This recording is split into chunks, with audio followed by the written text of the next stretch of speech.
Les bendiga, hermanos. Sean todos bienvenidos. Les voy a invitar que abran su Biblia en Primera de Juan, capítulo 4, versículo 1.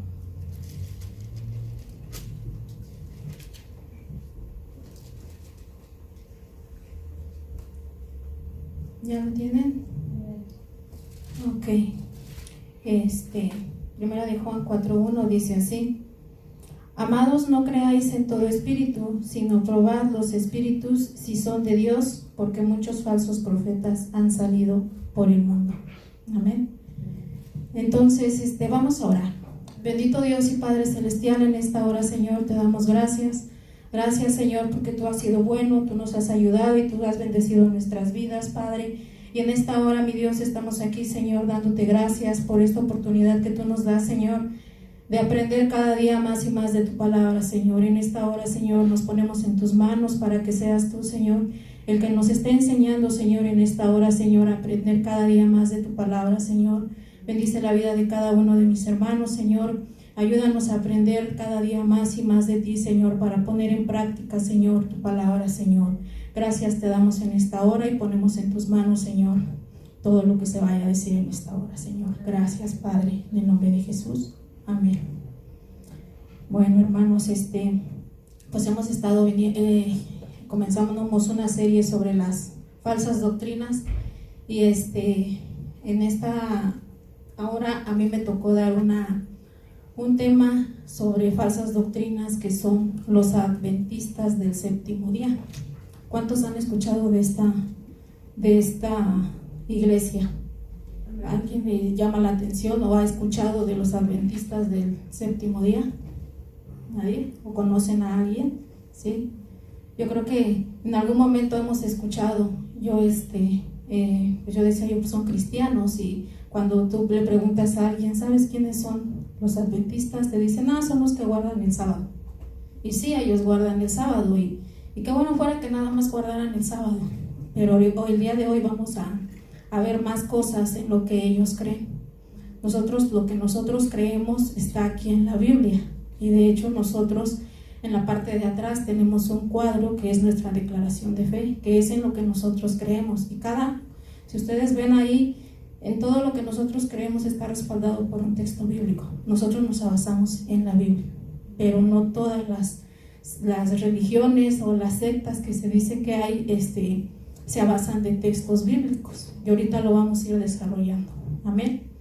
Entonces, para comenzar a hablar sobre esta secta de los adventistas es necesario ir a sus orígenes.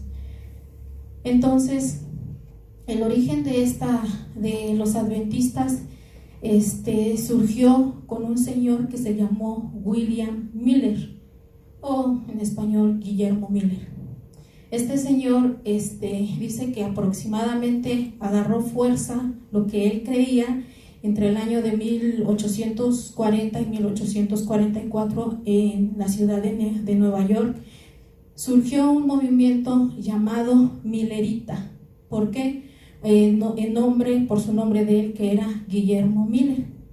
Él fue el fundador de este movimiento. Guillermo Miller, él dice que nació en la ciudad de Nueva York en el año de 1782 y murió en el año de 1849. Él fue un granjero, él fue militar, y él salió de una iglesia bautista. Él dice que de niño a él le gustaba mucho leer. Entonces dice que su mamá de él era bautista, y entonces él vivían en una granja. Él se dedicaba ahí a estar en la granja. Entonces estudiaba muy poco nada más. Su mamá le enseñó a leer. Su mamá dice que los libros que ella tenía pues era la Biblia, y eran libros de lectura sobre la oración. Entonces él le encantaba leer. Conforme él fue creciendo, los libros que le llegaban a la mano pues él los leía. En una ocasión dice que su papá lo regañó porque pues era en la madrugada y estaba encendida la fogata, y el papá pensó que se estaba quemando la casa, pero no, era el niño que a escasos 9 años él estaba leyendo, le llamaba mucho la atención. Pero él cuando crece, dice que lo que a él le llamó mucho la atención sobre la Biblia fueron las profecías, y él prácticamente se centró en eso, en estudiar las profecías de la Biblia. Estuvo estudiándolas durante aproximadamente 15 años, y dice que a raíz de esos estudios, en el año de 1831, él comenzó a predicar lo que ellos dicen el segundo advenimiento, que viene siendo la segunda venida del Señor Jesús. La palabra advenimiento significa venida o llegada. Ahorita más adelante vamos a ver un poquito más de esto. Entonces, él decía que el primer advenimiento del Señor Jesús había estado profetizado en el libro de Daniel, capítulo 9. Entonces, él decía, el segundo advenimiento del Señor Jesús está registrado en el libro de Daniel. Y él se basaba en el libro de Daniel, en el capítulo 8, versículo 14. Y les voy a invitar que vayamos a esa parte. Daniel 8, 14.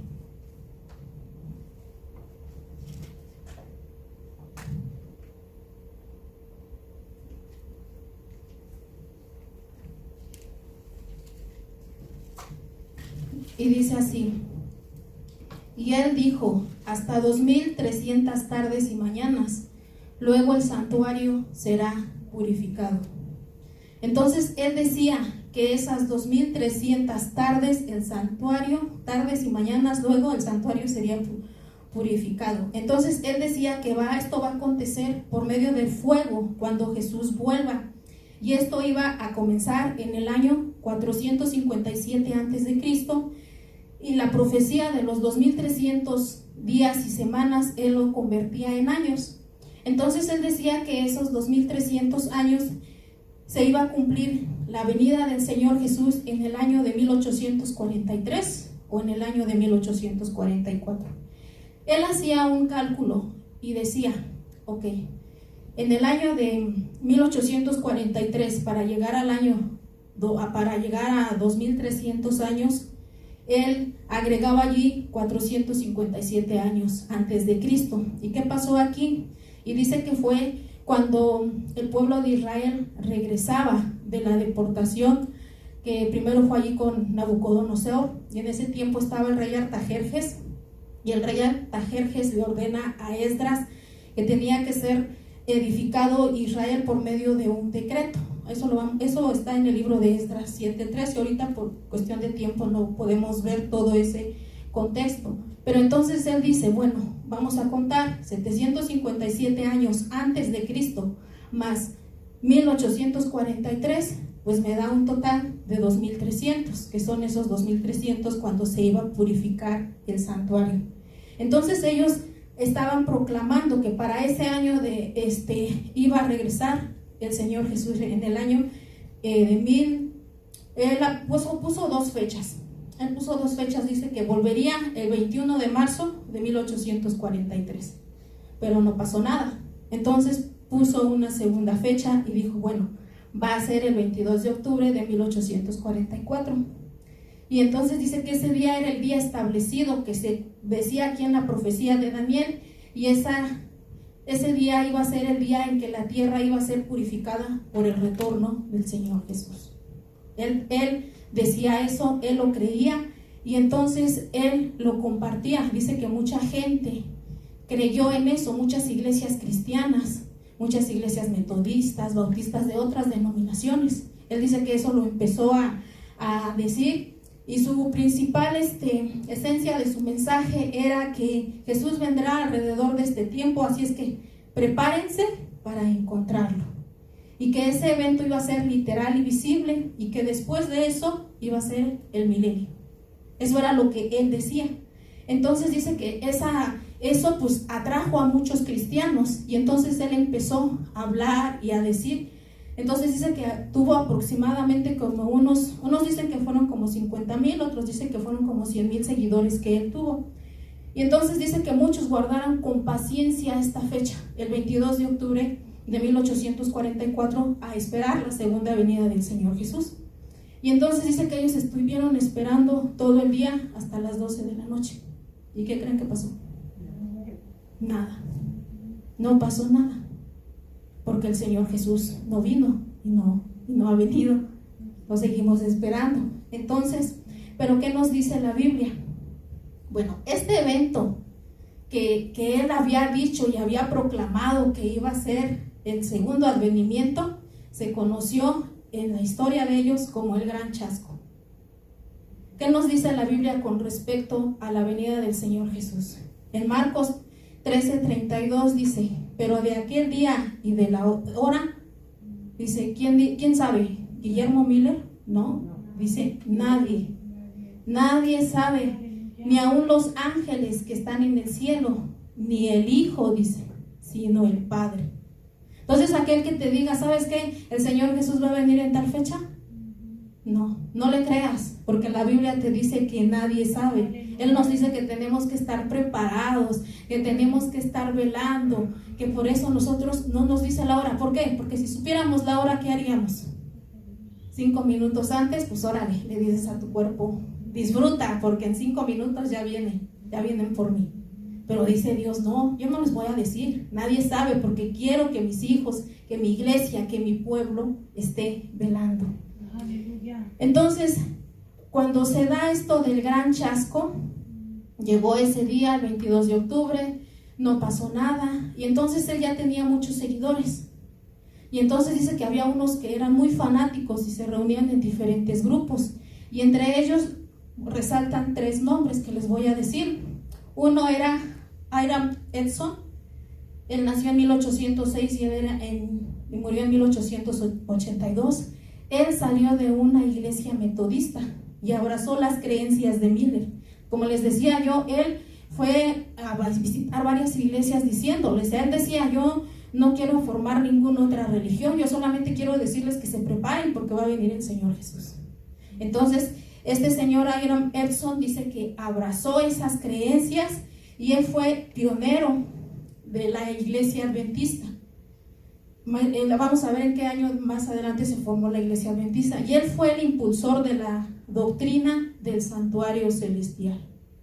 Ahorita vamos a ver un poquito más a qué se refiere con el santuario celestial. Otro personaje dice que fue Joseph Bates, y él fue defensor de establecer el día sábado, él como día de reposo. Pues como les decía yo, cuando alguien te pregunta, ¿sabes quién es un adventista? Y dices, no, pues nada más hay que descansar los sábados. Y él defendía que el sábado se tenía que descansar. Él de hecho dice que no aceptaba la Trinidad, él no creía en la Trinidad. Él salió de una iglesia bautista. Entonces, como vamos viendo, fueron saliendo de otras iglesias cristianas. Y otras personas que son, yo creo que las que más ustedes han escuchado, es James White y Elena G. de White. Ella nació en el año de 1827 y muere en el año de 1915, y ella se casó con este señor James White en el año de 1846. Para los adventistas, Elena G. de White es su profetisa. Ellos dicen, sí tengo la Biblia, pero también lo que dice las visiones de Elena G. de White. ¿Por qué? Porque esta persona, ella tenía visiones. Entonces ellos prácticamente basan sus creencias en las visiones de Elena G. de White. Ella dice que escribió alrededor de 5,000 artículos en los periódicos, publicó alrededor de 40 libros, y entre el año de 1844 a 1863 dice que experimentó aproximadamente 2,000 visiones, tanto en público como en casa. Esta autora dice que es la mujer más traducida en los Estados Unidos, y se han publicado sus libros en más de 144 idiomas. O sea, ellos tienen un alcance bastante fuerte. ¿Por qué? Porque ella impulsó mucho la evangelización en diferentes partes del mundo. Promovió el vegetarianismo, o sea, ellos son vegetarianos. Entonces, en el mes de mayo de 1863 se registra como denominación adventista en Michigan, con 3.500 miembros y 125 iglesias a nivel mundial. Entonces, los fundadores propiamente de este movimiento fue Joseph Bates, James White y Elena G. de White. Ellos actualmente cuentan con una cantidad de miembros de 21.556.837. Ellos tienen alrededor de 163.745 congregaciones, tienen 211 escuelas primarias, tienen 118 universidades. Le pedí al hermano Eric que nos pusiera una imagen de cómo es el logotipo de la iglesia adventista. Y para cuando ustedes a lo mejor van en la calle y de repente vean ese logo, se refiere a la iglesia adventista del séptimo día. ¿No? Ok.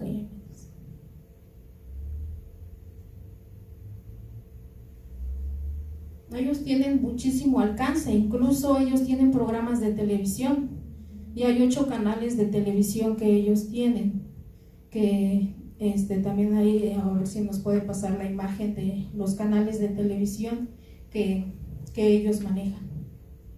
Pero el logotipo de ellos es una cruz. Oh, ahí está, ya lo están viendo. Es el logotipo de la iglesia adventista, es una cruz, se ve una flamita y una Biblia abierta. Y en la otra diapositiva, la otra imagen son los canales de televisión que ellos tienen. De hecho, tú prendes la televisión y si hay programas latinos, porque de hecho sus canales los hacen tanto en español como en inglés. Y tienen aparte diferentes programas de radio en otras partes del mundo. Y a través de esto, pues ellos proclaman y ellos enseñan su doctrina. Entonces, a veces uno dice, bueno, pues le puse a la televisión y mira, pues está un programa y están hablando de la Biblia, están hablando de Dios. Bueno, pues aquí aprendo, pero tú no sabes realmente en qué creen ellos. Cuando tú te metes a ver en lo que ellos creen, dices, oh, pues son cristianos iguales que nosotros, creen en Dios, creen en Jesús, creen en el Espíritu Santo, creen en los milagros, creen, y sí, pero cuando tú te metes, ves que en lo que ellos creen ya le agregan otras cosas, dicen sí, más las visiones de Elena G. de White. Entonces aquí vemos que ellos fueron sus fundadores. Aquí después de que ella, por ejemplo, sale, dice que de la iglesia metodista. Ella dice que fue bautizada ahí en la iglesia metodista a la edad de 13 años y ellos asistieron a las reuniones de Guillermo Miller y aceptaron completamente esas creencias del advenimiento de 1844. Entonces las ideas que ellos tenían, ella lo quiso enseñar, sus papás y ella, en la iglesia adventista, pero la iglesia adventista pues no estuvo de acuerdo y los expulsó de la iglesia adventista a finales de 1843, un año antes de que se cumpliera lo que Guillermo Miller venía diciendo.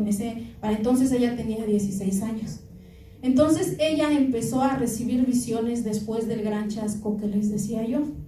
Después de ese evento que había dicho Guillermo Miller que iba a venir el Señor Jesús, dice que un grupo de fanáticos decepcionados oraron para recibir nueva y mayor luz y más revelación y estuvieron estudiando las escrituras y fue allí donde la persona que veíamos, Hiram Edson, el que fue el impulsor de la doctrina del santuario celestial, dice que tuvo una visión y esa visión era del santuario celestial y por palabras de él dice, vio en el cielo que el sumo sacerdote, en lugar, dice, de venir a la tierra, él entró ese día por primera vez en el segundo departamento del santuario y que tenía que hacer una obra en el lugar santísimo antes de venir a esta tierra. Él dice que en esa fecha que ellos esperaban al Señor Jesús, que no vino a la tierra, dice, bueno, cuando tú quieres sostener una mentira, ¿cómo la sostienes? Otra mentira. Con otra mentira. más fuerte. Y es lo que hicieron ellos. Porque cuando ellos se ven descubiertos de que no se cumplió lo que decía Guillermo Miller, pues allí ellos estaban condenados a que iba a desaparecer. Pero ¿qué dijeron? Tenemos que hacer algo. Y entonces esta persona dice que vio una visión, que iban caminando, se habían reunido todo el día, toda la mañana, habían estado orando en un granero. Y cuando salen, dice que esta persona va caminando y dice que vio cómo se abrió en una visión, dice que vio lo que les acabo de leer. Que el Señor Jesús dice que no había, ¿esto qué quiere decir? Que cuando el Señor Jesús dice que Él murió, dice que estaba nada más en el lugar santo.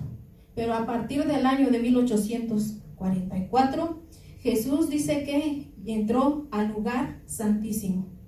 Y entonces allí, el Señor Jesús, cuando entra al lugar santísimo, comienza un juicio investigador, así le dicen ellos, y a partir de esa fecha se prolongaría hasta la segunda venida del Señor Jesús. ¿Qué es lo que nos dice la Biblia? Vamos a leer en Hebreos 9, los invito a que vayamos a leer. Por eso les digo, cuando dices, pues nada más, qué bueno fuera que nada más descansaran los sábados, pero todo en lo que ellos creen. Vamos a ver en Hebreos 9, para ver un poco sobre lo del santuario que dicen ellos.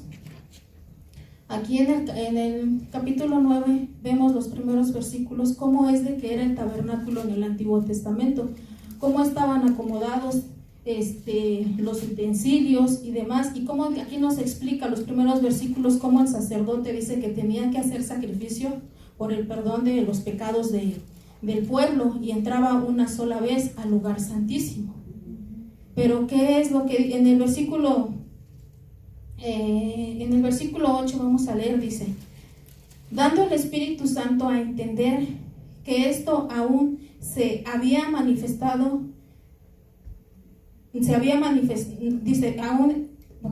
dando el Espíritu Santo a entender con esto que aún no se había manifestado el camino al lugar santísimo, entre tanto que la primera parte del tabernáculo estuviese en pie, lo cual es símbolo para el tiempo presente, según el cual se presentan ofrendas y sacrificios que no pueden hacer perfecto en cuanto a la conciencia al que practica este culto. Verso 11 dice, pero estando ya presente Cristo, dice, sumo sacerdote de los bienes venideros, por el más amplio y más perfecto tabernáculo, no hecho de manos, es decir, no de creación, y no por sangre de machos cabríos, ni de becerros, o sea, ya no iba a ser a través de sacrificios, que iba a haber perdón de pecados, sino por su propia sangre. ¿La sangre de quién? De nuestro Señor Jesucristo. Dice, entró, dice, una vez y para siempre en el lugar santísimo, habiendo obtenido eterna redención. Dice una vez y para siempre, pero ¿qué dicen ellos? Que no, que nada más se quedó afuera en el lugar santo, en la parte de afuera. Pero aquí Hebreos nos dice que Él, a través de su sangre, de su muerte, entró en el lugar santísimo. Dice, porque si la sangre de los toros y de los machos cabríos y las cenizas de la becerra, rociados a los inmundos, santifican para la purificación de la carne, cuánto más la sangre de Cristo, el cual mediante el Espíritu Eterno se ofreció a sí mismo sin mancha a Dios, limpiará vuestras conciencias de obras muertas para que sirváis al Dios vivo. Aquí nos dice claramente que a través de la muerte del Señor Jesús, Él dice que entró al lugar santísimo. Si ellos escudriñaran la palabra, si ellos estuviesen escudriñando la palabra, aquí ellos se podían dar cuenta que el Señor Jesús ya había entrado a ese lugar.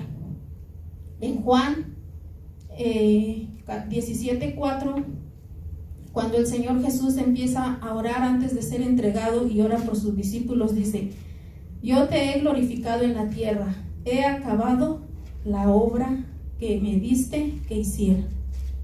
Y la palabra acabado es del griego teleio y es completar. Es literalmente lograr, es consumar, perfeccionar, hacer acabar, perfecto. Entonces allí dice, el Señor Jesús le decía al Padre, ¿sabes qué? He acabado, yo ya completé todo. lo que tú me dijiste que hiciera. Eso fue la oración que él hizo antes de que fuera entregado allí en la cruz.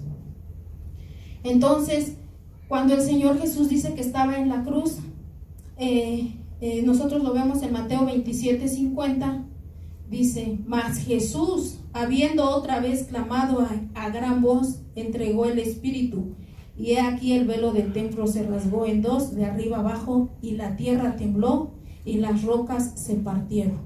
Allí dice que hubo un gran temblor cuando el Señor Jesús murió, y dice que en el lugar santísimo, en el templo de Israel, dice que se abrió, y dice que el velo del templo se rasgó. Un historiador, que es Flavio Josefo, dice que ese velo del templo, que medía aproximadamente unos 18 metros de altura, y dice que el espesor de eso era aproximadamente 10 centímetros. No se podría romper así. Incluso dice, si tú jalabas con 2 caballos, uno de cada lado, era imposible romperlo. Sin embargo, cuando el Señor Jesús murió, dice que este velo del templo se rasgó. ¿Y esto qué significa? Simboliza que el sacrificio que el Señor Jesús que hizo allí en la cruz y su derramamiento de sangre fue esa expiación y fue suficiente para el perdón de nuestros pecados. Allí mismo en Hebreos 10:19, allí no solamente él entró al lugar santísimo, nosotros también tenemos esa entrada. En Hebreos 10:19 dice: así que, hermanos, teniendo libertad para entrar en el lugar santísimo por la sangre de Jesucristo, por el camino nuevo y vivo que él nos abrió a través del velo, esto es, de su carne, y teniendo un gran sacerdote sobre la casa de Dios. Así que acerquémonos con Dios con un corazón sincero, en plena certidumbre de fe, purificados los corazones de mala conciencia y lavados los cuerpos con agua pura. Entonces aquí nosotros vemos cómo esto echa por debajo las creencias que ellos tienen. ¿Por qué? Porque el Señor Jesús, cuando él hizo ese sacrificio, lo hizo completo. Ahorita vamos a ver un poquito más con referente a ese juicio investigador que dice que el Señor Jesús está haciendo. Ahora, los adventistas, ellos creen en 28, tienen sus 28 creencias fundamentales, así como nosotros tenemos nuestra declaración de fe y nos las basamos nosotros por la Biblia, y cada uno está respaldada por la Biblia. Ellos tienen 18 creencias fundamentales. Y aquí es importante ver, bueno, cuando tú crees en algo, ¿en qué lo fundamentas? ¿Cuál es tu fuente de autoridad? Y ellos dicen con respecto, y eso oye bonito, dice: los adventistas del séptimo día aceptan la Biblia como la única fuente de sus creencias. La Biblia como la única norma de fe y práctica de los cristianos. Eso dicen ellos, pero en la práctica es otra cosa. Le agregan. ¿Por qué? Porque si a mí me dicen, ¿sabes qué? Lo veíamos el domingo, que mi esposo nos decía, la iglesia de los mormones dicen, sí, la Biblia más el libro del Mormón. A lo mejor la católica te va a decir, sí, la Biblia más los sacramentos que dice el Papa. Nosotros nos regimos por la Biblia nada más. Al menos aquí nunca nos hemos parado que yo escuche a algún predicador que digan, ¿sabes qué? Nosotros nos regimos por la Biblia, más aparte el libro de fulano de tal. No, porque toda la profecía ya ha sido dada. Todo lo que nosotros necesitamos entender ya está aquí y no tenemos que agregarle nada. Entonces, ellos dicen que la Biblia es su única norma de fe, y dices tú, oh, eso está bien. Pero ya vamos a ver que cuando nos empezamos a meter en lo que ellos practican, no se rigen solamente por la Biblia, sino por su profeta Elena G. de White. Ellos dicen, y para esto quiero tocar el punto sobre la profecía. ¿Qué piensan ellos de la profecía? Ellos dicen, uno de los dones del Espíritu Santo es la profecía. Este don es una señal identificadora de la iglesia remanente y fue manifestado en el ministerio de Elena G. de White como mensajera del Señor. Sus escritos son una continua y autorizada fuente de verdad y proporciona consuelo, orientación, instrucción y corrección a la iglesia. Entonces ya vimos cómo dice que ellos no solamente creen en la Biblia, porque dice que las interpretaciones, las visiones de esta persona, dice que ellas la ven como una profeta, y por ellos mismos dicen que ella durante 71 años, ella la consideraron como su profeta, y ella dice que la consideran una profeta como Samuel, alguien como Juan el Bautista, y de esa forma ellos creen que Dios la utilizó para el crecimiento y que se fundara la iglesia de ellos. Entonces, de cierta forma nosotros vemos que esta mujer, ella era muy enfermiza.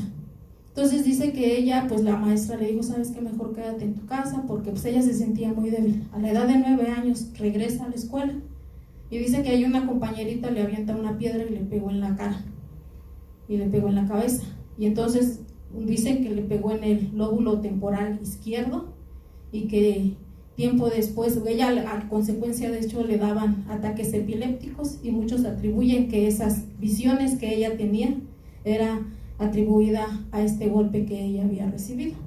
Pero entonces, como vemos cómo se forma la iglesia adventista, por aquel que le dio la interpretación, aquel 22 de octubre de 1844, aquel que dijo que tenían que descansar el sábado, y por su profetisa. Ahora, muchos dicen que han estudiado los textos de ella y muchos han sido plagios. Me sorprendía ver que decía que incluso hay partes que ellos han investigado y que han visto que ha tomado ciertas cosas que escribió José Smith.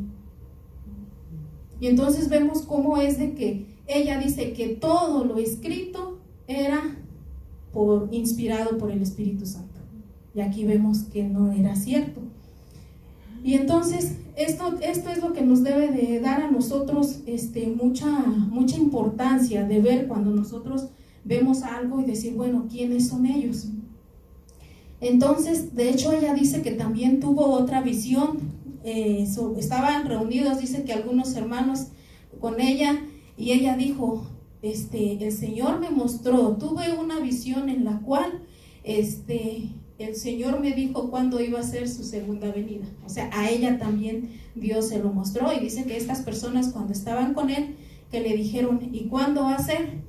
Y ella les dijo, híjole, cuando salí de la visión, el Señor hizo que se me olvidara la fecha. Sí, o sea, es de risa, pero así lo cuentan, así lo dicen, está escrito allí. Entonces tú dices, o sea, qué bárbaros. O sea, por eso yo en el versículo que leíamos en 2 de Pedro 1:21 dice, porque nunca la profecía fue traída por voluntad humana, sino que los santos hombres de Dios hablaron siendo inspirados por el Espíritu Santo. O sea, lo que nosotros necesitamos entender ya está escrito en la Biblia. El último que se le reveló la palabra fue a Juan, ahí en la isla de Patmos, todo lo que escribió en el Apocalipsis. Pero aquí ella dice que pues Dios le reveló a ella y que por eso pues ella era la profetisa de ellos. Entonces ella dice que dijo muchas profecías, y muchas de ellas no se cumplieron. En el Antiguo Testamento dice que cuando alguien dijera una profecía y no se cumplía, pues ¿qué hacían? La mataban, la apedreaban. Ella dice que vio en una visión que Jerusalén nunca sería levantada. Y sin embargo, ¿qué pasó? En mayo de 1948 Israel se volvió a formar como nación. Entonces, en primera de Juan 4:1 dice, la palabra nos dice, no crean a todo espíritu. Primero vamos a ver a primera de Juan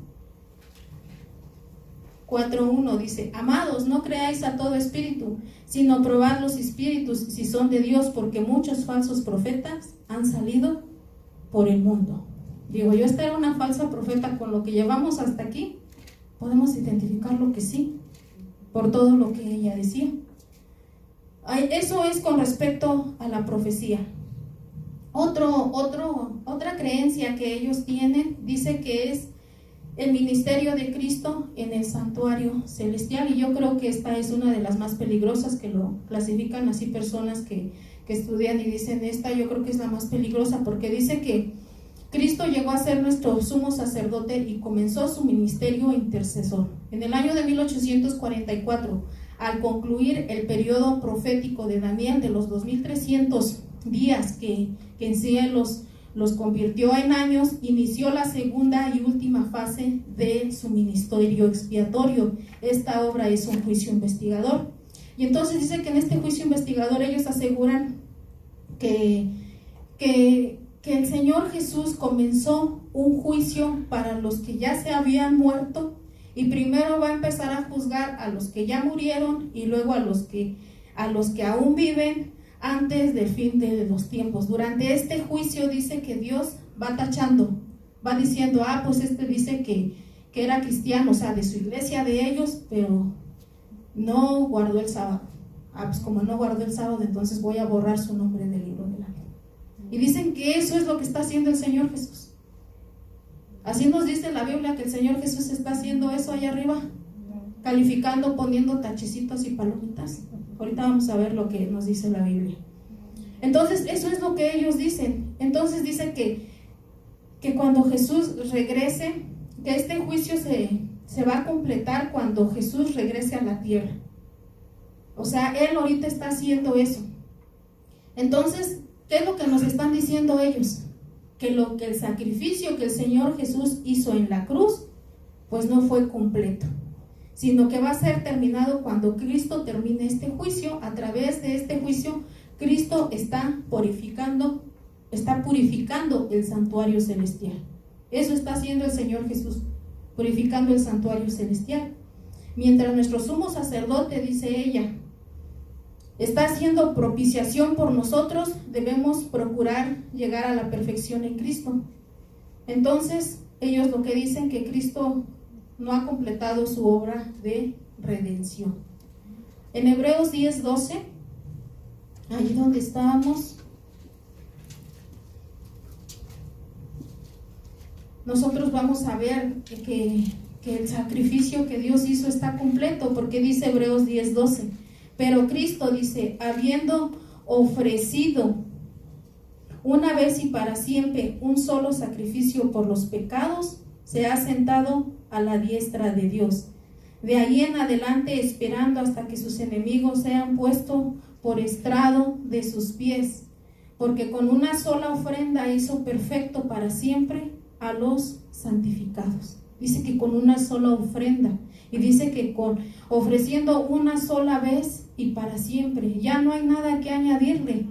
Hebreos 7:27, también hay en ese mismo libro, capítulo 7, verso 27, dice que no tiene, Hebreos 7:27 dice que no tiene necesidad cada día, como aquellos sumos sacerdotes, de ofrecer primero sacrificio por sus propios pecados y luego por los del pueblo, porque esto lo hizo una vez para siempre, ofreciéndose a sí mismo. Entonces aquí dice que el Señor Jesús ya se ofreció en sacrificio, en propiciación por nuestros pecados. Vamos a Juan 19:30.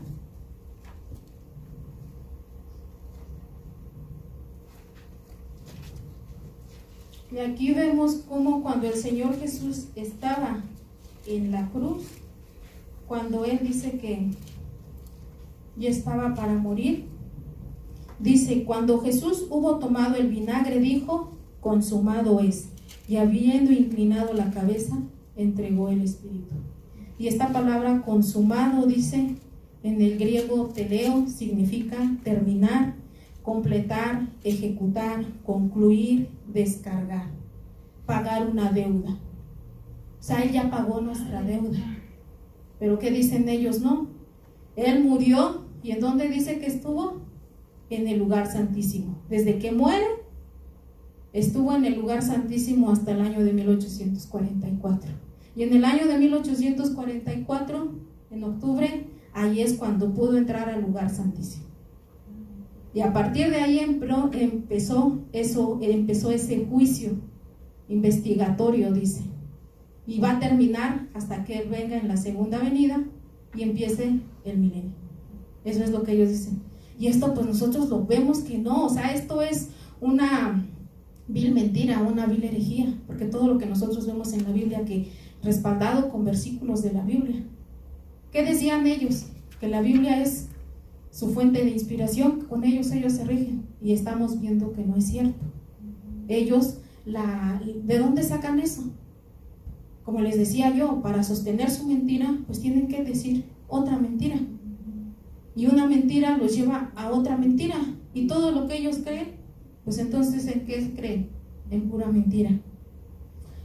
Ahora dice, la obra redentora de Cristo ha sido realizado de forma completa y total, y no tiene que serle añadido absolutamente nada.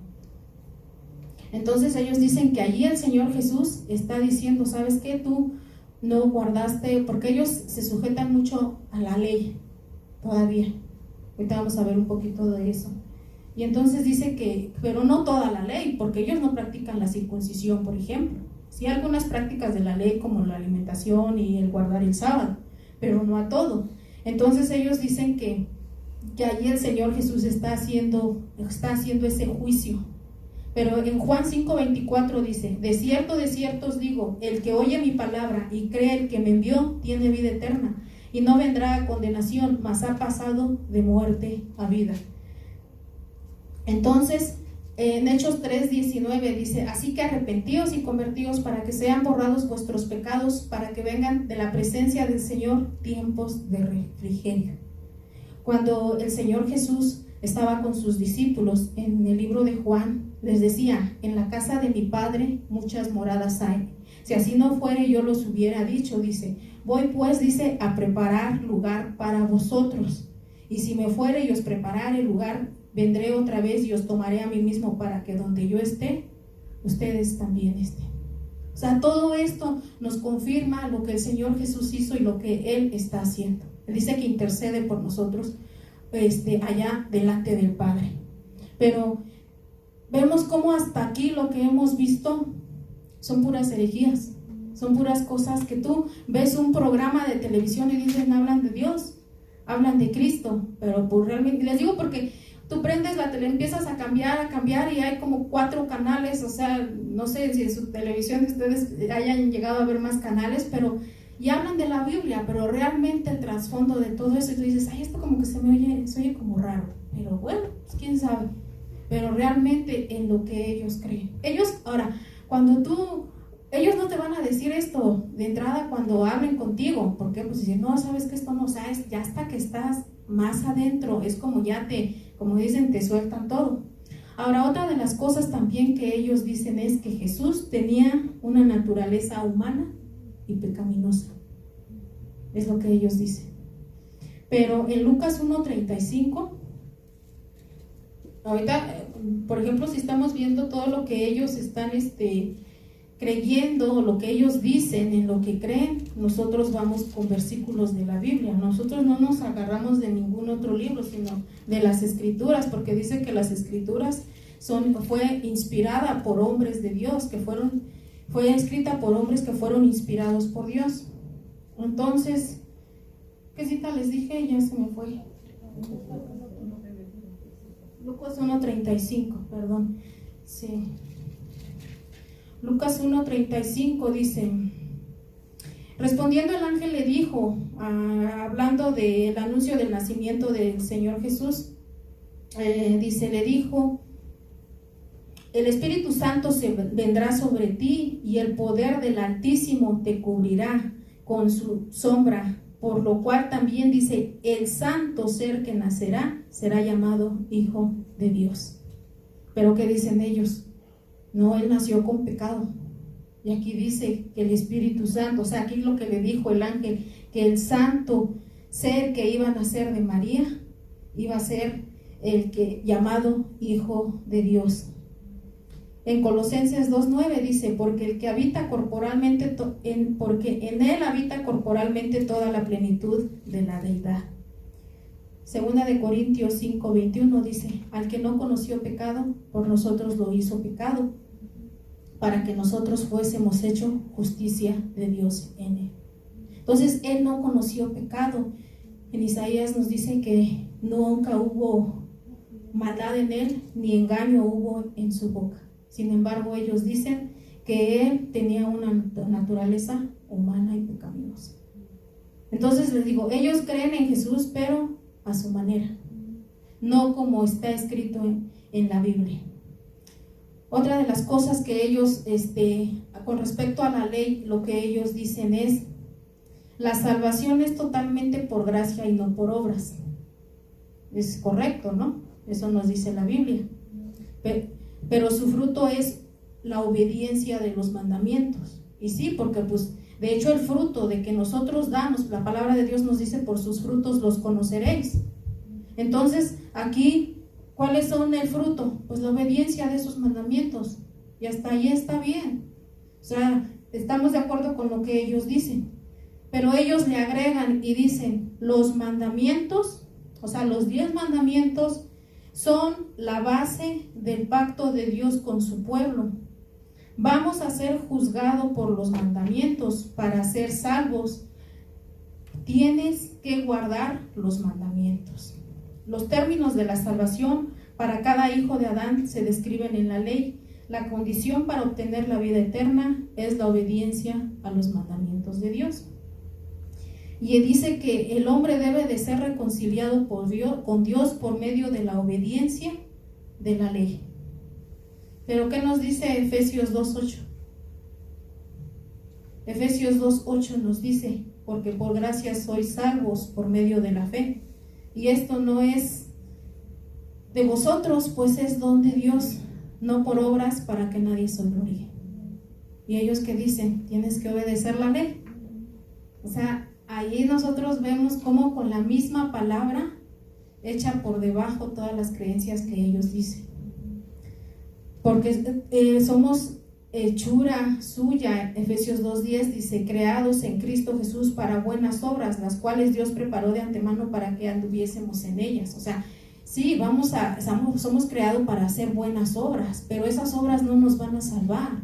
Esas obras son fruto de que nosotros somos nacidos de nuevo. Y esas obras no están contando para que yo me salve. Lo que cuenta es que yo me arrepienta de mis pecados, que confiese a Jesús como mi Salvador, que lo acepte, que Él murió en la cruz del Calvario para morir por mis pecados. Pero no agregarle a eso más los mandamientos de la ley. Más tienes que cumplir todos los mandamientos de la ley. Romanos 5:1 dice: justificados pues por la fe tenemos paz para con Dios por medio de nuestro Señor Jesucristo. Y les decía yo al inicio, muchos lo conocen porque ellos guardan el sábado. ¿Y qué tienen ellos acerca del sábado? Ellos dicen que el día sábado es el sello del Dios vivo. O sea, que aquellos que guardan el sábado ya obtienen la salvación. O sea, no nada más el creer en la ley, sino el guardar los mandamientos, sino el guardar el sábado. Y ellos dicen: el sábado es el día agradable, es un día de agradable comunión con Dios y con nuestros hermanos. Es un símbolo de nuestra redención en Cristo, una señal de nuestra santificación, una demostración de nuestra lealtad y anticipación con nuestro fruto eterno en el reino de Dios. El sábado es la señal perpetua del pacto eterno entre Él y su pueblo. Entonces, ellos le dan mucho énfasis y entonces ellos dicen que para ellos ese es el sello. ¿Por qué? Porque dice que esta Elena G. de White, como les decía yo, ella tenía muchas visiones, y una de esas visiones que tuvo dice que ella entró al lugar santísimo, que ella fue llevada en esa visión y entró al lugar santísimo, y ahí en el lugar santísimo dice que vio las tablas, y dice que en una tabla estaban 4 mandamientos y en la otra estaban 6 mandamientos. Y que en donde estaban los 4 mandamientos, el cuarto mandamiento brillaba más, como que un halo de luz, dice que lo rodeaba. Y entonces dice que ese brillaba, y entonces dice que el sábado, ese mandamiento ha sido puesto aparte en honor al santo nombre de Dios. Y el sábado, dice, parecía glorioso y estaba rodeado como por la gloria de Dios. Por eso ellos dicen que guardan el sábado, y el sábado dice que los identifica como salvos, y esta dice que será la marca de la bestia. ¿En qué sentido? Porque ellos dicen que nosotros que guardamos el domingo tenemos la marca de la bestia, porque dicen que ellos, que aproximadamente en el siglo IV, Constantino dice que él estipuló que se tenía que descansar el sábado y adorar a Dios en el sábado, el domingo, perdón. Entonces ellos dicen que esto viene siendo como una marca de la bestia, y otros dicen que cuando sea la gran tribulación van a ser identificados por la bestia aquellos que guarden el sábado y aquellos que guardan el domingo. O sea que todos los que guardan el sábado pues están salvos, y nosotros pues tenemos el sello de la bestia para ellos, porque guardamos el domingo. ¿Nos dice eso la Biblia? No. O sea, aquí nosotros vemos que no. Colosenses 2:16 dice, por tanto, nadie os juzgue en comida o en bebida, o en cuanto a días de fiesta, luna nueva o días de reposo, por lo cual es sombra de lo que ha de venir, pero el cuerpo es de Cristo. Marcos 2:27 dice, también les dijo, el día de reposo fue hecho por causa del hombre, y no el hombre por causa del día de reposo. Por tanto, el Hijo del Hombre es Señor aún del día de reposo. Entonces Dios nos da un día a nosotros de descanso. Descanso es sabatón, de origen hebreo, que es sabat, 10 días de reposo o descanso. Y ese día nosotros lo tenemos que utilizar para adorar a Dios, dedicárselo a Dios. Y de hecho la iglesia primitiva dice que ellos no, cuando ellos comenzaron, dice que ellos no se reunían en sábado. Ellos dicen que se reunían el primer día de la semana.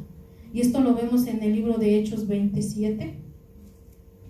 Ahí vemos cómo dice que la iglesia primitiva, ellos se reunían en el primer día de la semana.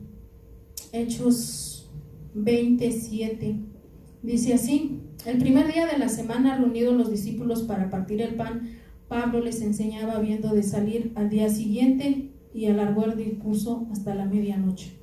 Ellos dicen que se reunían el primer día de la semana. Primera de Corintios 16:2 dice: cada primer día de la semana cada uno de vosotros ponga aparte algo según haya prosperado, guardándolo para que cuando llegue no se recojan entonces las ofrendas. Pero ellos dicen que el sábado es el sello del Dios vivo. Entonces, pues desde aquí, la misma iglesia primitiva, de acuerdo a lo que ellos dicen, pues ya tenían la marca de la bestia. Pero pues nosotros vemos que no, o sea, con todo esto nosotros debatimos todo lo que ellos dicen. Ahora, para nosotros el sello del Espíritu es el Espíritu Santo. El Espíritu Santo, en Efesios 1:13, en la Biblia de las Américas, dice: en él también vosotros, después de escuchar el mensaje de la verdad, el evangelio de vuestra salvación, habiendo creído, fuisteis sellados en él con el Espíritu Santo de la promesa, que nos es dado como garantía de nuestra herencia, con miras a la redención de la posesión adquirida por Dios para alabanza de su gloria. Efesios 4:30 dice: y no contristéis al Espíritu Santo, con el cual fuisteis sellados para el día de la redención. Entonces aquí vemos cómo para nosotros el sello es el Espíritu Santo, pero ellos dicen que el sello es guardar el sábado, y eso para ellos es el sello de la salvación. Por eso le dan tanto énfasis. Otra de las cosas es la comida. Como les decía yo al inicio, ella dice que era vegetariana, y ella se apegaba o decía apegarse mucho a las prácticas del libro de Levíticos. Nosotros ahí en el libro de Levíticos vemos cuando Dios le da los mandamientos a Moisés y les dice qué alimentos eran prohibidos para ellos. Todos aquellos alimentos que eran inmundos, por ejemplo el conejo, algunas aves, todos los peces que no tuviesen escamas, todo eso era inmundo. Pero no podían comer, pero eso era en la ley, en el Antiguo Testamento. En el Nuevo Testamento ahorita vamos a ver qué es lo que nos dice. Pero vamos a ver lo que ella decía con respecto a comer carne. ¿Cuántos de aquí comen carne? Amén. ¿Verdad que sí? Todos. Algunos me dicen: no, pues yo como más carne que vegetales. Entonces, ok, ahí nunca vas a entrar porque ellos comen puros vegetales.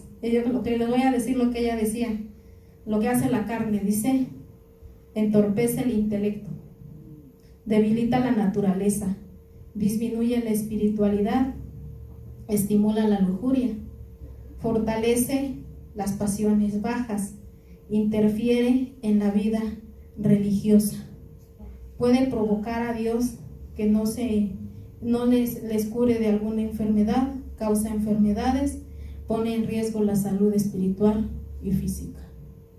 Entonces eso es lo que ella decía con respecto a comer carne y comer animales que estaban prohibidos en la ley en el libro de Levítico. Pero en Marcos dice, que eran palabras del Señor Jesús. Marcos 7:15 dice, nada hay fuera del hombre que entre en él y que le pueda contaminar. Palabras del Señor Jesús. Pero lo que sale de él, dice, eso es lo que contamina al hombre. Pero ¿qué dicen ellos? No, te contamina lo que comes. Y dice Jesús, no, lo que contamina al hombre no es lo que viene de afuera, sino lo que sale de dentro de él. Eso es lo que contamina. Dice, él les dijo también, vosotros estáis sin entendimiento, no entendéis que todo lo de fuera que entra en el hombre no le puede contaminar. O sea, lo viene a confirmar en el versículo 18 y el verso 19 dice, porque no entra en su corazón, sino en el vientre y sale a la letrina. Eso decía, haciéndolo limpios todos los alimentos. Entonces vemos cómo mismo el Señor Jesús dice, no contamina al hombre lo que entra, sino lo que sale. Lo que tú comes te hace digestión, se te va a tu estómago y ya vas y lo desechas. Pero ella decía que sí, que todo eso contaminaba tu salud, ponía en riesgo tu salud espiritual. Romanos 14:17 dice, porque el reino de Dios no es comida ni bebida, sino justicia, paz y gozo en el Espíritu Santo. Y entonces nosotros vemos cómo ellos, al querer practicar la ley, se condenan. ¿Por qué? En Gálatas 3:10 dice, porque todos los que dependen de las obras de la ley están bajo maldición, pues escrito está, maldito todo aquel que no permaneciere en todas las cosas escritas en el libro de la ley para hacerlas.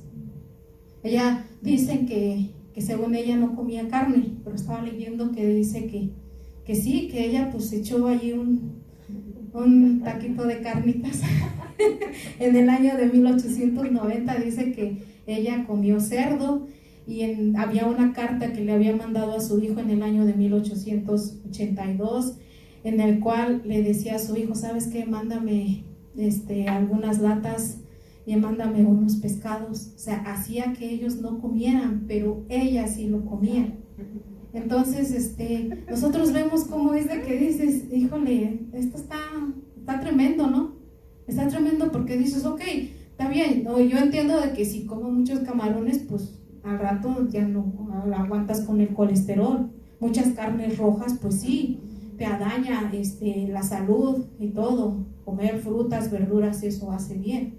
Pero en ninguna parte nosotros vemos que eso interfiera con nuestra salvación, con nuestra comunión con Dios. Sí, nos va a afectar si abusamos de todo eso, pero así tomarlo como ellos, que lo toman literal, y agregarle eso a su salvación, eso es lo delicado. Eso es lo que lo vuelve delicado, y por eso vemos como esas prácticas que le añaden cosas al sacrificio que el Señor Jesús hizo en la cruz. Otra de las cosas que ellos creen es en la naturaleza humana y la inmortalidad condicional. ¿En qué consiste esto? Dice que a cada uno es una unidad indivisible, el cuerpo, la mente y el espíritu, así lo dicen. Ellos dicen que no hay conciencia después de la muerte.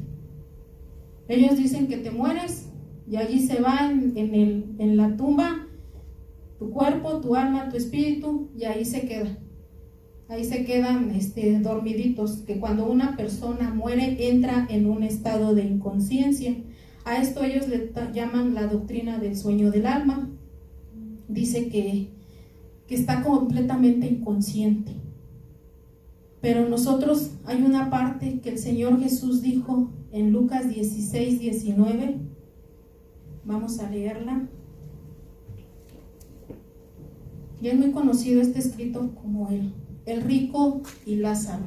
Muchos yo creo que hemos leído un poco sobre esto.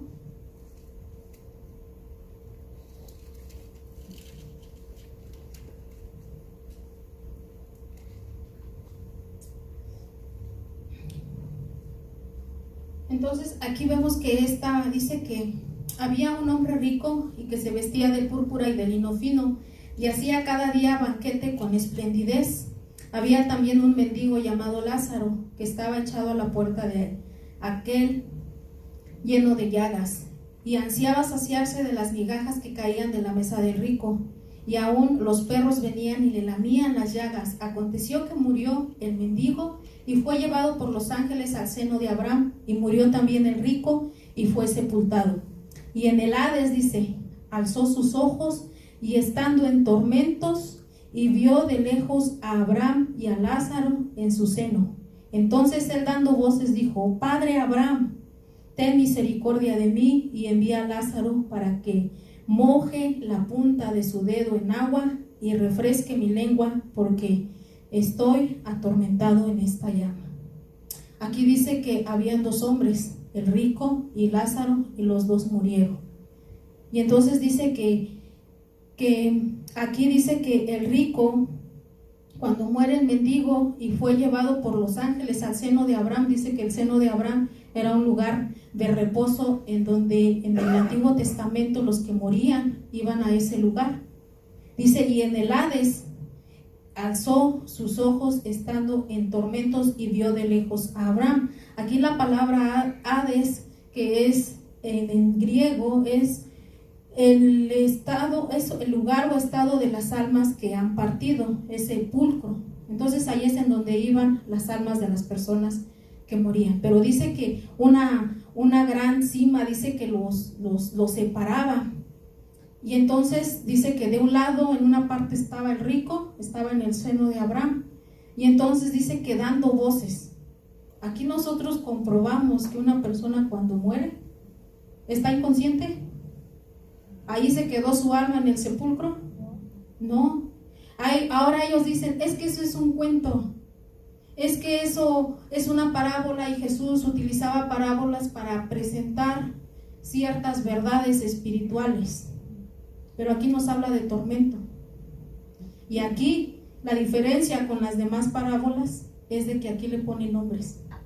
Y cuando hay nombres es porque es una verdad, es una historia real.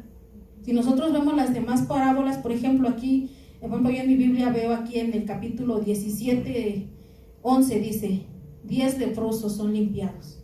Y no menciona los nombres. Si tú te pones a ver en las parábolas que el Señor Jesús decía, en ninguna les ponía nombre. Sin embargo, aquí sí le pone nombre. Dice que era un hombre rico, no dice el nombre de él, pero sí dice el nombre de Lázaro.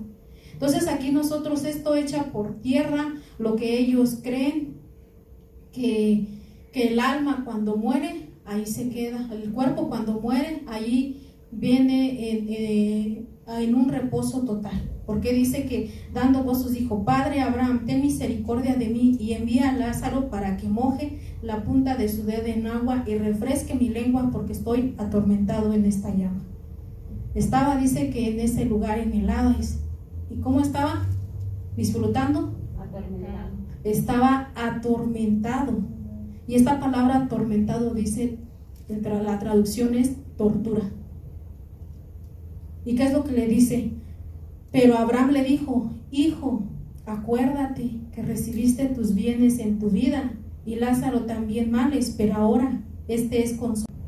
Además de todo esto, una gran cima está puesta entre nosotros y vosotros, de manera que los que quisieran pasar de aquí a vosotros no pueden, ni de allá pasar acá. Entonces aquí vemos cómo es de que le dice: acuérdate. Él tenía conciencia. Entonces le dijo: te ruego, dice, Padre, que le envías a la casa de mi padre, porque tengo 5 hermanos, para que les testifique, a fin de que no vengan ellos también a este lugar de tormento. ¿Qué le dice? Y Abraham le dijo a Moisés y a los profetas tienen, óiganlos. Él entonces dijo: no, Padre Abraham, pero si alguno fuere de ellos de entre los muertos, se arrepentirán. Mas Abraham le dijo: si no oyen a Moisés y a los profetas, tampoco se persuadirán, aunque alguno se levante de entre los muertos. O alguien dijo que en el infierno, allí los que no creen en Dios, los ateos, pues allí van a creer.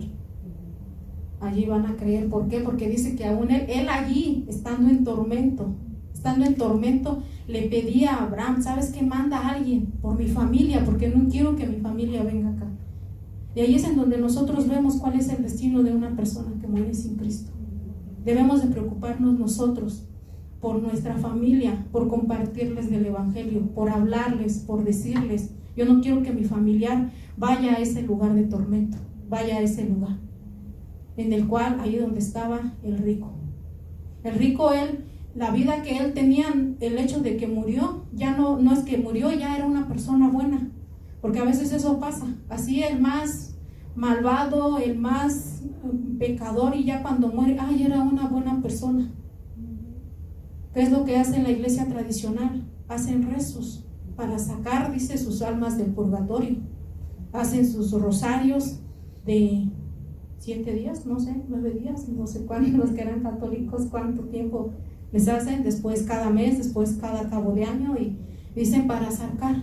Y, es algo chistoso porque dicen, ¿cómo los vivos hacen misas para sacar a los muertos, a su muerto del purgatorio? Y ese que está allá en ese lugar de tormento, le dice a Abraham, ¿sabes qué? Te pido para que mandes a alguien para mi familia que está viva. Es algo ilógico, ¿no? En lo que ellos creen. Pero aquí con nosotros esto que vemos, vemos que cuando la persona muere, tiene conciencia. Una persona que muere en Cristo, él va directamente a la presencia de Dios. En Filipenses el apóstol Pablo decía, porque de ambas cosas estoy puesto en estrecho, teniendo deseo de partir y estar con Cristo, lo cual es muchísimo mejor. En Apocalipsis 6:9 dice, cuando abrió el 5º sello, vi bajo el altar las almas de los que habían sido muertos por causa de la palabra de Dios y por el testimonio que tenían, y clamaban a gran voz diciendo, ¿hasta cuándo, Señor santo y verdadero, no juzgas y vengas nuestra sangre en los que moran en la tierra? Aquí vemos cómo no es de que la persona muere y allí está, y ya hasta que sea el juicio, cuando ellos dicen la segunda venida, es cuando van a resucitar. Esto echa por debajo igual nuevamente lo que ellos creen. Ellos niegan también que exista el infierno. Dicen que no existe el infierno, y ellos esto lo llaman como la doctrina de la aniquilación.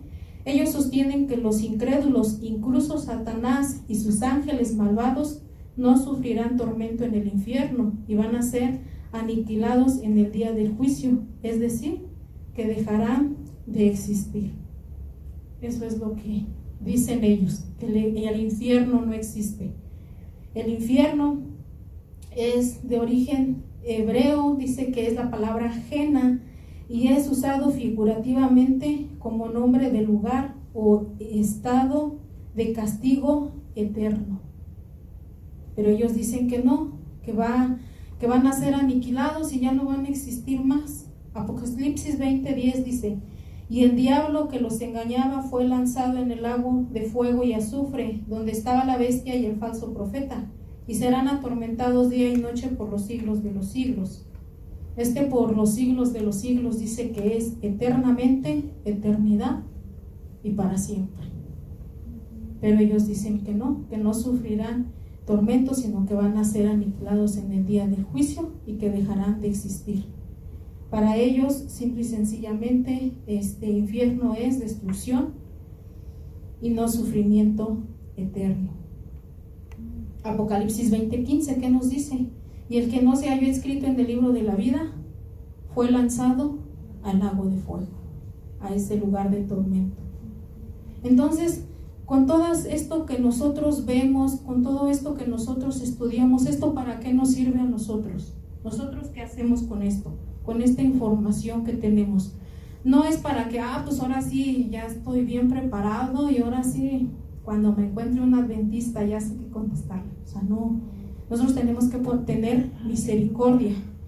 A primera de Pedro 3:15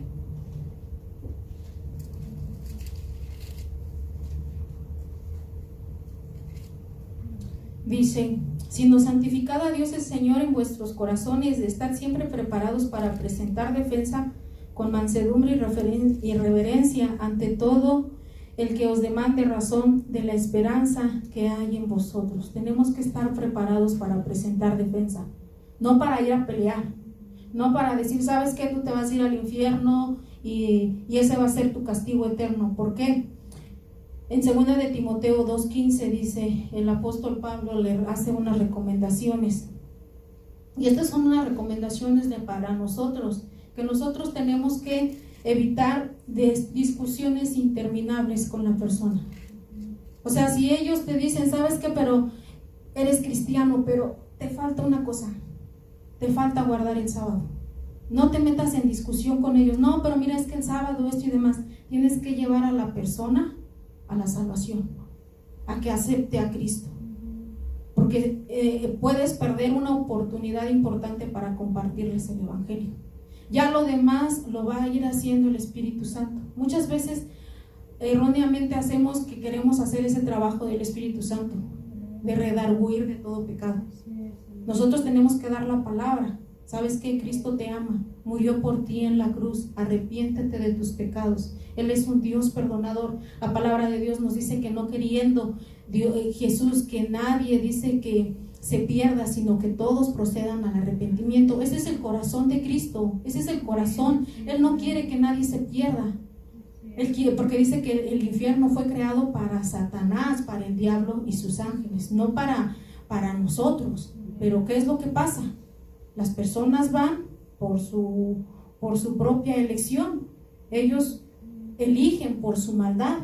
Entonces, en 2 de Timoteo 2:15 dice, procura con diligencia presentarte a Dios aprobado, como obrero que no tiene de qué avergonzarse, que usa bien la palabra de verdad. Mas evita profanas y vanas palabrerías, porque conducirán más y más a la impiedad. El verso 24 dice, porque el siervo del Señor, dice, no debe de ser contencioso, sino amable para con todos, aptos para enseñar, sufridos. Verso 25, que con mansedumbre, dice, corrijan a los que se oponen. O sea, no con el hecho de estar peleando y no utilizar una conversación como para decir, yo le gané, lo dejé callado. No, porque esa persona endurece su corazón.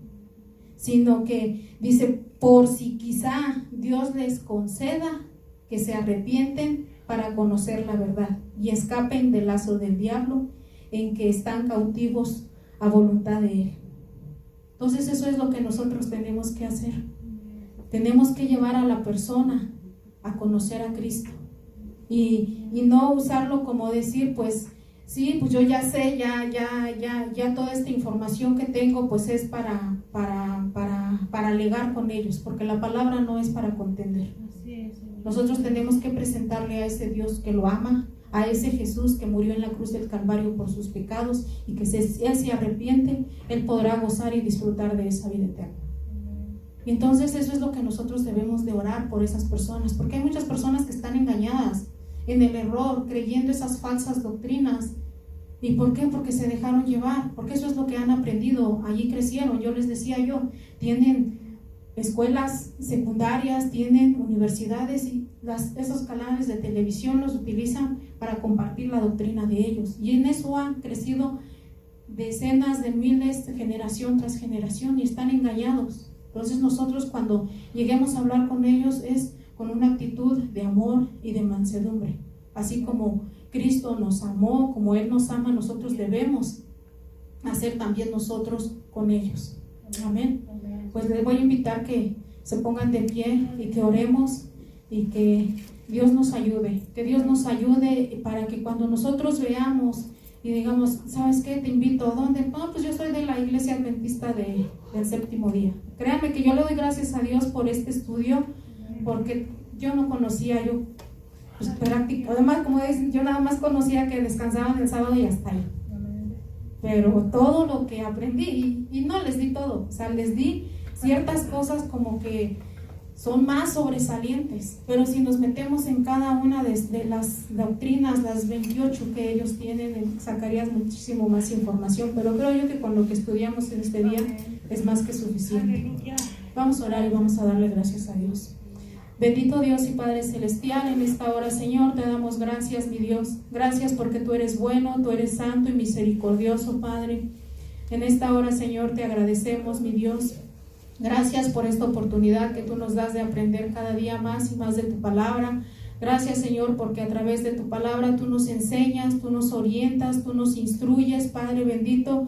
Gracias, mi Dios, porque tú, Señor, eres bueno y misericordioso, mi Dios, y tu palabra, Señor, nos muestra, Señor, el amor que tú tienes para con cada uno de nosotros, Señor, que no quieres que nadie se pierda, Padre bendito, en esta hora, Señor. Te damos gracias, Señor, porque tú nos has librado, Señor, a muchos, Señor, nos has rescatado, Señor, de lugares, Señor, en los que a lo mejor se practicaban cosas que no te agradaban a ti, Padre Celestial, pero en esta hora nosotros ahora pedimos, Señor, por aquellas personas, Señor, que están en alguna práctica, en alguna doctrina falsa, en alguna doctrina errónea, Señor, que si nosotros tenemos la oportunidad de compartir, Señor, con ellos, que lo hagamos con un corazón lleno de amor, con mansedumbre, no para contender con ellos, Señor, sino para presentarles a ti, que te conozcan a ti, el único santo y verdadero Dios que los ama, que dio a su Hijo Jesucristo para que muriera por ellos en la cruz. Ese es el mensaje central de tu palabra, ese es el mensaje central que tú nos has dejado, Señor, mi Dios. Y en esta hora, Padre Celestial, te pedimos que tú nos ayudes, que como dice tu palabra, tenemos que estar preparados para presentar defensa de todo aquello en lo que nosotros hemos creído, mi Dios Todopoderoso. Ayúdanos para estar siempre preparados, mi Dios, y danos ese amor, Señor, esa compasión por las almas, esa compasión por nuestra familia, por nuestros padres, nuestros hermanos, nuestros hijos, toda nuestra familia, Señor, que aún no te conoce, Señor, que no vayan a ese lugar de tormento como fue el rico, Señor, sino que nosotros, Señor, en vida, porque sabemos que en vida es cuando se tiene que tomar esa decisión. Una vez la persona muerta ya no hay nada que hacer. Ayúdanos, Padre Celestial, y pone en nosotros el querer como el hacer para poder compartir tu palabra, como dice, en todo tiempo, Padre Celestial, que no nos cansemos de hablar, de compartir tu palabra, mi Dios Todopoderoso, porque cada vez que hablamos de tu palabra es como una piedra que va cayendo cada gota y empieza a romper y romper y romper, Señor. Que tu palabra sea la que rompa esos corazones endurecidos, Padre, y en las oportunidades que tengamos de compartir, Señor, de tu palabra, lo hagamos, Señor, con misericordia, con amor, mi Dios Todopoderoso. Bendice la vida de cada uno de mis hermanos, Señor. Ayúdanos y capacítanos cada día, Padre Celestial, para estar aprendiendo cada día más y más de tu palabra, mi Dios. Gracias te doy en esta hora. Te pido que tú bendigas la vida de cada uno de mis hermanos, que tú los guardes, que tú los bendigas, mi Dios Todopoderoso. En el nombre poderoso de Cristo Jesús te damos gracias, Señor. Gracias por la oportunidad que tú nos das, Señor, de ese regalo de salvación, mi Dios. Gracias por ese regalo inmerecido, mi Dios Todopoderoso. Gracias porque nos das la oportunidad, Señor, de vivir, Señor, bajo la gracia, Señor. Ya no estamos bajo la ley, porque con tu muerte, Señor, tú anulaste todo lo que estaba, Señor, anulaste el acta de los decretos, dice tu palabra, que nos era contraria, y que tú, Señor, la crucificaste, Señor, ahí en la cruz, exhibiendo, Señor, a todo principado y potestad. Y en esta hora te damos gracias, Padre bendito. Gracias por tu amor, por tu misericordia, mi Dios Todopoderoso. Ayúdanos, bendícenos, Padre, y bendice la vida de cada uno de mis hermanos y de su familia que aún no te conoce, Señor, de todos aquellos que tienen un familiar, Señor, que no te conoce, que ha endurecido su corazón. En esta hora lo ponemos en tus manos, Padre, para que seas tú, Señor, el que toque sus vidas, Padre, y que a través de nuestro testimonio, a través de lo que nosotros aprendamos y les compartamos, Señor, esa palabra, Señor, que tú estés preparando esa tierra para que caiga, Señor, tu palabra en tierra fértil, mi Dios. Gracias te damos en esta hora, en el nombre poderoso de Cristo Jesús. Amén. Bueno, que Dios les bendiga, hermanos, y nos vemos el próximo viernes.